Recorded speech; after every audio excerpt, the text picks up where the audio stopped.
मां कविता सुनील कोडनानी तव्हां सभिनी सुहिणनि सिंधियुनि खे मुंहिंजे पूजनीय पिता साहब मोहनदास रांजन वलेचा जे जनम जूं लख लख करोड़ करोड़ वाधायूं। मां ॾाढी ख़ुशनसीब आहियां कि श्री मोहनदास वलेचा जे घर जनम वरितो। मुंहिंजे पिता जो इहो सुपिनो हुयो त श्री असांजे ॾाॾे साहिब रांजन जो नालो हर हिकु सिंधीअ जे मुख ते हुजे, त हिननि ॾाढी महिनत सां इहो मास्टर रांजन भवन जो रचना कई, जिते परियां परियां जा कलाकार अची पंहिंजो कलाकारी ॾेखारींदा हुआ। न सिर्फ़ु कलाकार पर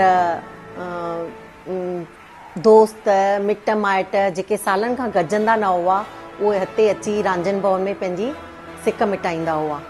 उन्हनि सभिनि माण्हुनि जूं आसीसूं असांजे पिता साहब मोहनदास मथां हुई, जो उन्हनि इहो रांजन भवन जो रचना कई ऐं उते सभिनि खे घुराए प्रेम सां मेला कया ऐं वरसियूं कयूं, ऐं उनखे हाणे कामयाबीअ सां 10 साल पूरा थिया। ऐं साॻे ॾींहं ते 4 फेबररी ते मास्टर रांजन सिंधु भवन जी रचना थी ऐं असांजे पूजनीय मुंहिंजे पिता जो जनम 4 फेबररी आहे।